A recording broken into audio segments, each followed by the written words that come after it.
Kepada Dr. Kiai Haji Abdul Ghaffar Maimun kami haturkan terima kasih. Lanjut kepada acara yang keempat, yakni ngaji bersama Masyaikh.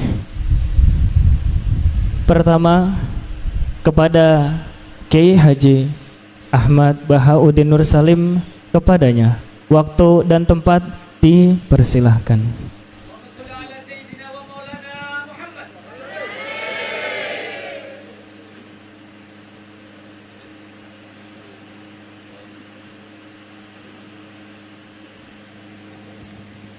Assalamualaikum warahmatullahi wabarakatuh. Bismillahirrahmanirrahim. Alhamdulillahirabbil alamin wassalatu wassalamu ala asyrofil mursalin sayyidina maulana Muhammadin wa ala alihi washabihi ajmain. Amma ba'du. Yang kita hormati bersama guru kita bersama Kiai Haji Abdul Ghaffar Maimun, semua keluarga besar Mbah Maimun, Gus Sofur, Neng Nadia, semuanya kita hormati, dari Pertamina semuanya, wonten Mas Ari, wonten Mas Solikin, Mas Latif, semuanya saya hormati. Saya sebetulnya sudah 3 tahun yang lalu sering dimintai ngaji sama Pertamina, dan karena saya sudah daftar jadi resi, tengok-tengok di rumah itu sudah nggak mau ya. Alhamdulillah Pertamina punya cara yang agak nggak benar itu, memanfaatkan Gus Sofur ngundang saya. Semoga Allah memaafkan. Itu otak politiknya masih jalan. Tapi alhamdulillah semoga ini kesalahan yang dimaafkan Allah Subhanahu wa taala. Karena politik itu penting. Dulu itu ada orang berdoa di depan makam Rasulullah SAW. Itu doanya itu agak mengganggu, itu agak menteror. Ya Allah, jika saya jadi orang baik, maka yang senang ini kekasihmu, yaitu Rasulullah SAW. Tapi kalau saya jadi orang jelek, itu yang senang musuhmu, yaitu setan. Monggo terserah, jenengan mau menyenangkan kekasih jenengan atau menyenangkan musuh jenengan, monggo monggo. Itu kata Allah, ini agak repot. Intinya terus, ya sudah kamu jadi orang baik saja, biar kekasih saya seneng. Jadi kadang-kadang hubungan dengan Allah juga harus pakai politik gitu. Jadi in kuntu sholihan surra habibuk. Kalau saya jadi orang soleh maka yang senang kekasihmu. Kalau saya jadi orang jelek yang senang itu musuh engkau. Terserah jenengan sebagai Tuhan milih mana, menyenangkan kekasihmu atau menyenangkan musuhmu. Jadi kadang-kadang dalam dunia ngaji itu juga harus ada akal-akalan gitu. Saya berkali-kali jadi korban. Sebetulnya saya senang uzlah itu bukan karena apa-apa. Satu, iktifa dengan kiai yang sudah ada. Kedua, ya bapak saya itu namanya Kiai Nur Salim, itu punya bapak namanya Mbah Nur Sam. Sepuh-sepuh itu memang uzlah. Mungkin faktor gen, jadi saya membatasi sekali. Tadi neruskan ngajinya Gus Sofur, saya disuruh agak lama, tapi bukan lama, agak lama itu ya 15 menit sambil nunggu Gus Idror. Tadi beliau cerita Mbah Maimun itu menjadikan belajar itu Torekoh itu ilmu, kata Mbah Mun, mengajar.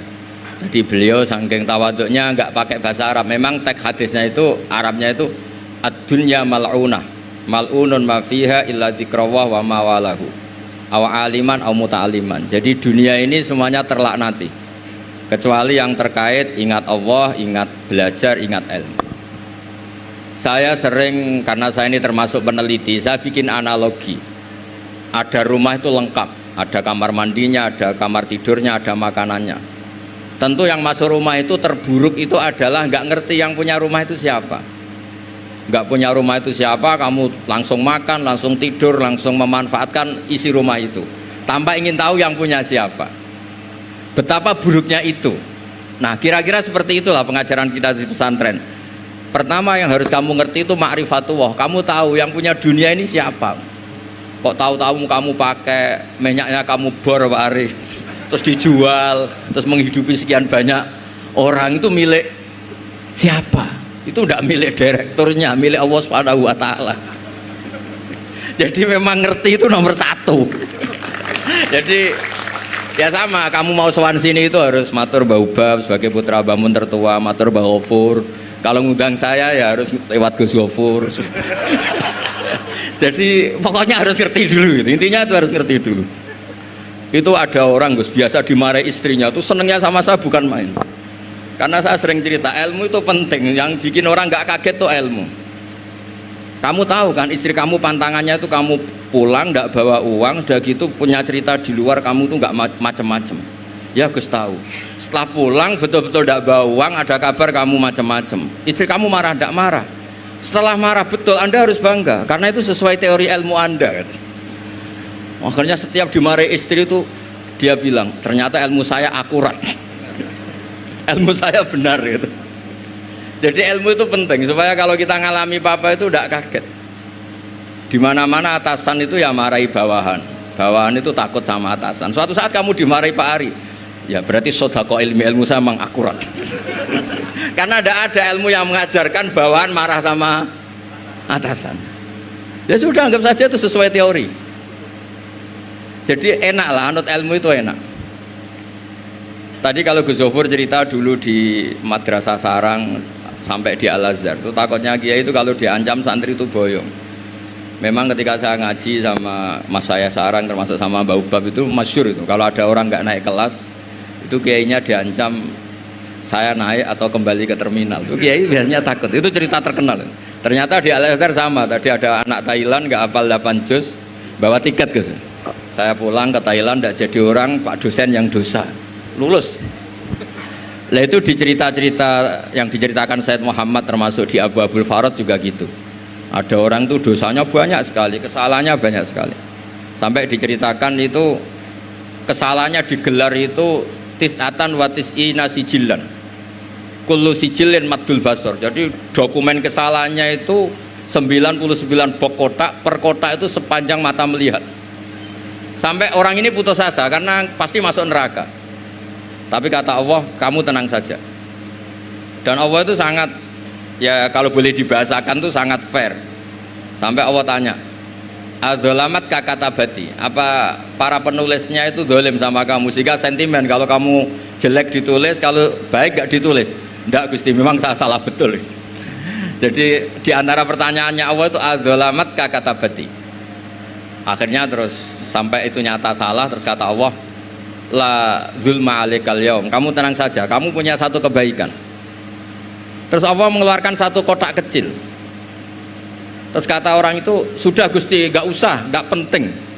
Masa 99 box dilawan kotak kecil. Tapi di situ isinya itu kalimat la ilaha illallah Muhammadur Rasulullah. Ketika malaikat disuruh nimbang sama, coba timbang kesalahan yang sebanyak itu dengan hadil kalimat. Fatosat as-sijillat. Ternyata yang menang itu kalimat la ilaha illallah, yang ini salah, nggak diabaikan. Itu terus kata hadis terakhir, fala yaskulu ma'asmillahi ta'ala sayun. Dibanding kalimat ini semuanya itu nggak ada artinya. Karena kira-kira logikanya gini, malaikat bisa diteror sama Allah. Kamu berani ngabaikan nama saya. Jadi kalau saya dipanggil orang 1000, terus satu Gus Zofur, itu milih Gus Zofur, kamu berani mengabaikan putra Mbah Maimun, kan saya tidak berani. Jadi kira-kira gitu. Malaikat ditanya sama Allah, kamu berani mengabaikan kalimah la ilaha illallah? Ya tidak berani Gus, dia sudah menangkan. Jadi intinya itu penting sekali kalimah-kalimah thayyibah la ilaha illallah Muhammadur Rasulullah. Sujud tadi yang diajarkan Gus Zofur, apalagi tahajud, terus dilihat anak, katanya seneng sekali. Ternyata bapak saya ahli tahajud. Kalau nggak dilihat ya diceritakan Gus baginya.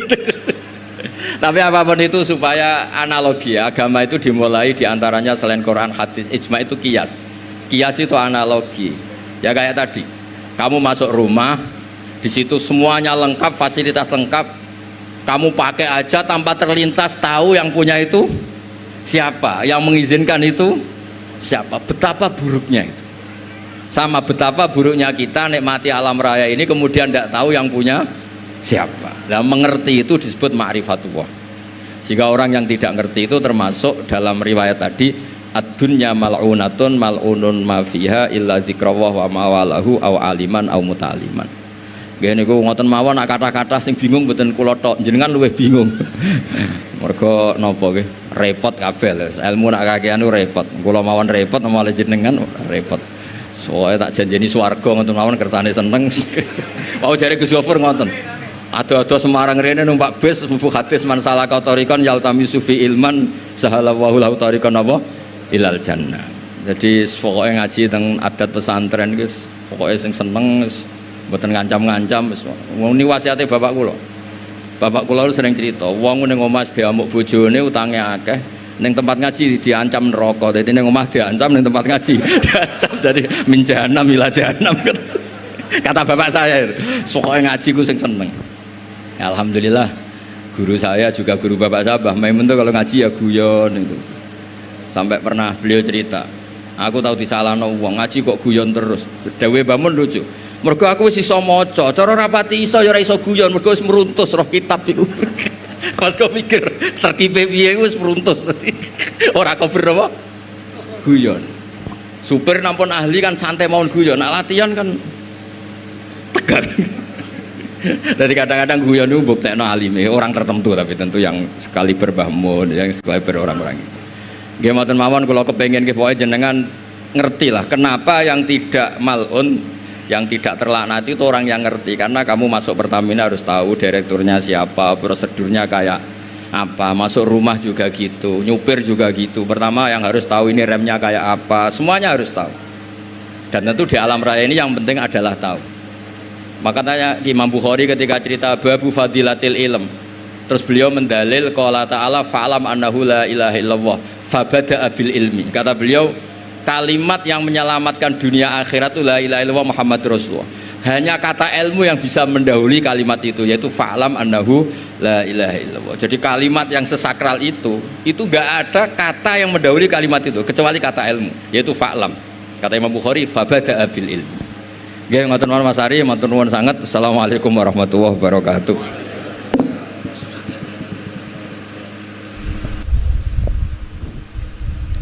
Kepada Kiai Haji Ahmad Bahauddin Nur Salim kita haturkan terima kasih.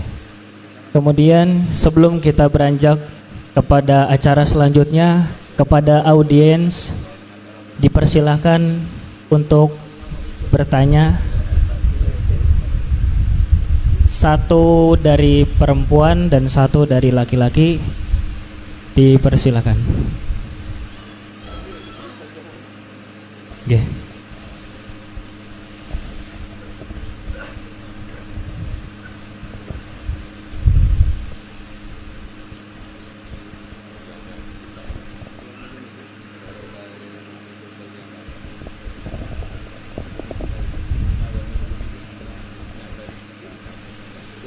Assalamualaikum warahmatullahi wabarakatuh. Nami Muhammad Nasoha dari JPPU Ahmad Yani. Saya akan menanyakan yaitu masalah kalau jasad sudah mati itu di alam kubur, kalau ruh setelah meninggal dunia itu di mana, saya akan tanya. Terima kasih. Wassalamualaikum warahmatullahi wabarakatuh.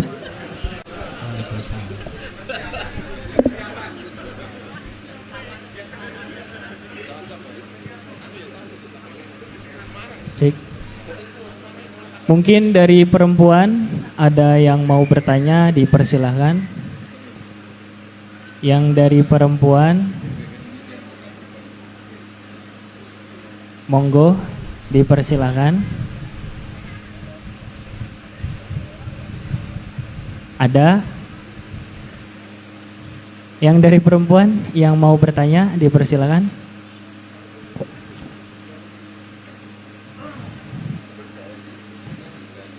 Gak ada ya?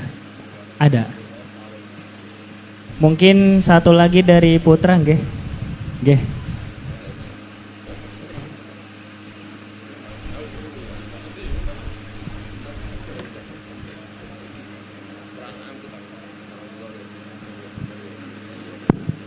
Terima kasih. Assalamualaikum warahmatullahi wabarakatuh. Agus dari Semarang. Yang pertama, pada hari ini kami sangat berbahagia karena bisa berkumpul di majelis ilmu ini. Mudah-mudahan tergolong tadi yang muta'aliman atau mu'aliman. Yang ingin saya tanyakan pada Gus Baha, Tadi ada analog bahwa ketika orang masuk rumah yang sudah komplit dengan semuanya, mestinya tidak langsung makan tanpa berpikir sesuatu, ini milik siapa. Lah kaitannya dengan Pertamina Persero yang memang tugasnya mengbor minyak dan sebagainya itu kan pasti ada yang memiliki. Barangkali selama ini belum ada ritual khusus yang mohon izin atau bagaimana kepada yang punya, sebaiknya bagaimana Pertamina dalam mengawali proses-proses yang harus dilakukan. Terima kasih. Assalamualaikum warahmatullahi wabarakatuh.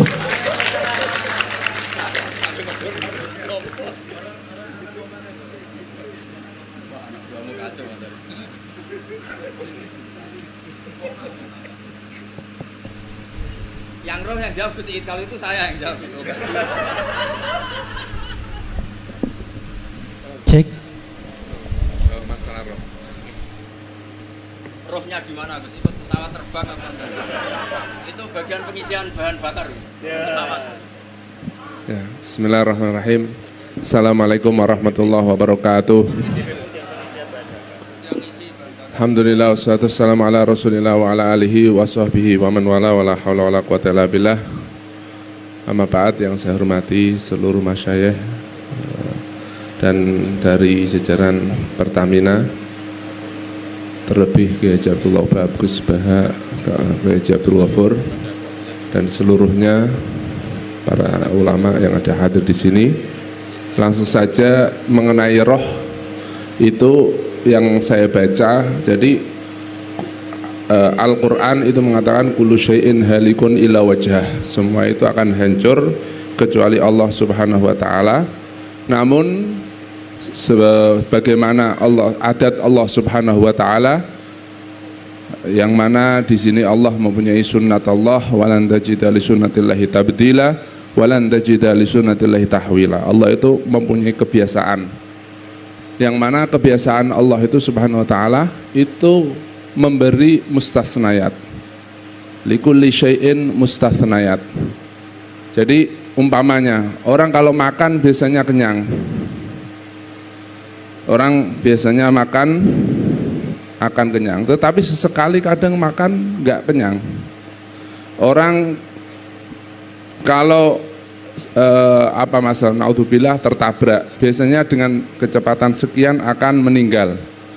Tapi Allah Subhanahu wa taala ingin menunjukkan kekuasaan bahwasanya semua ini adalah kehendak Allah Subhanahu wa taala, yang mana aturan alam itu juga yang membuat Allah, tetapi aturan alam itu tidak bisa mengatur semuanya. Ternyata yang mengatur adalah Allah Subhanahu wa taala. Sesekali berbeda, ada sesuatu yang aneh dari aturan alam tersebut, entah nanti disebut mukjizat, karomat, maunah dan lain-lain. Nah, menurut ulama yang saya baca ya, itu roh ini termasuk mustathnayat beserta ada malaikat hamalatul arsy atau apa, itu yang kekal, termasuk surga kalau nggak salah. Surga itu kan ada khilaf. Surga itu sekarang sudah wujud, surga besok ini loh. Surga besok ini sudah wujud apa ghairu mawjud. Nah itu, kalau sekarang sudah wujud, masa hancur dulu akan ada lagi. Nah, jadi termasuk pengecualian dari sesuatu yang hancur itu termasuk adalah roh. Jadi roh kita ini yang akan abadi ila yaumil qiyamah. Jadi ini sekian dari kami ya.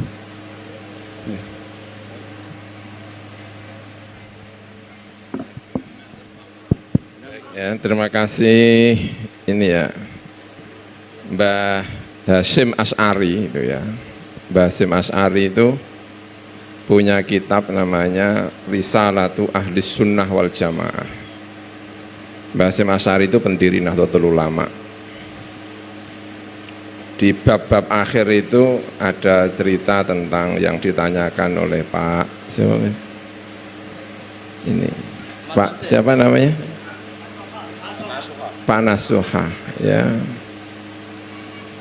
Ada perbedaan dalam memahami para ulama. Tapi intinya ketika dicabut itu ya, kalau baik ya dibawa ke atas, kalau tidak baik ya mau di atas itu sudah ditolak, tapi terus kemudian dimasukkan ke dalam kubur, lalu ditanya oleh malaikat.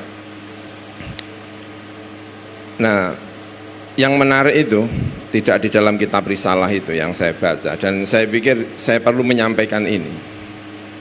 Ulama itu yang diantara sekian penjelasan tentang roh itu yang paling masuk di hati saya itu yang ini.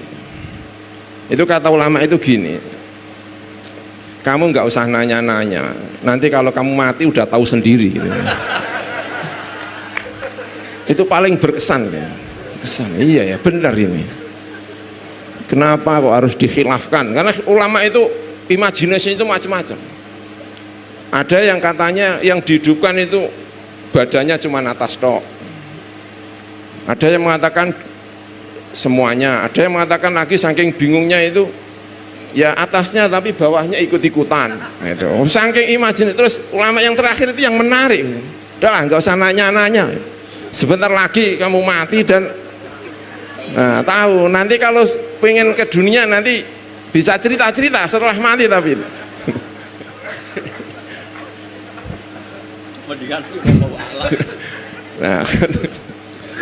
nah ini yang disampaikan Gus itu kan teori bahwa itu abadi nanti sampai hari kiamat, bahwa itu tapi penjelasan lebih lanjutnya ya paling enak ya itu Gus ya, pokoknya nantilah ya, semoga umurnya panjang ini jangan cepat-cepat tahu. Kalau penasarannya banget ya sudah lah, kalau penasaran nah,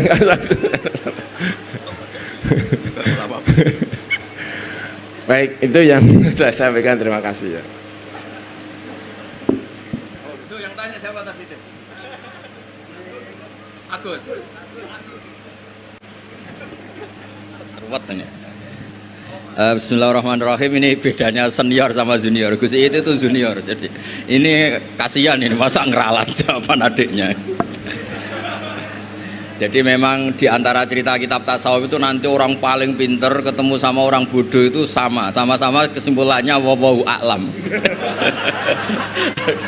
Nah, Allah yang maha tahu itu.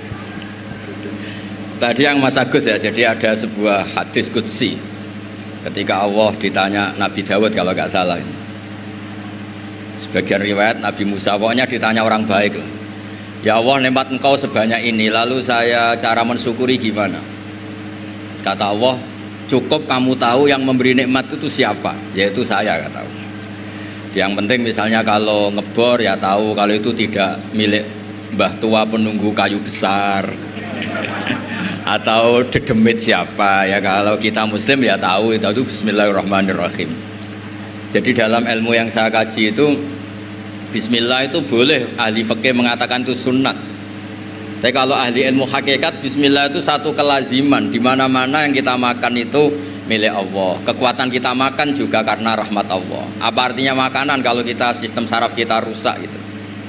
Apa nikmatnya makanan ketika kamu makan ketemu orang yang mau mecat kamu, yang mau nagih kamu, kan hilang semua. Semua kenikmatan yang kita dapatkan ini butuh sekian infrastruktur kalau dalam bahasa Pertamina itu. Makanannya enak, apanya enak semua. Ketemu orang yang paling kamu benci langsung nek semua. Jadi semuanya itu bisa diatur sedemikian rupa itu kalau ada bismillah, ada asma Allah yang menghendaki kita ini bisa nikmati yang kita. Ya kalau sampean tanya pamitnya sama siapa, kalau perizinan ya tanya Pertamina. Tapi kalau izin sama yang punya ya tadi lah, kalau kita ya tahu kalau itu milik Allah Subhanahu wa taala.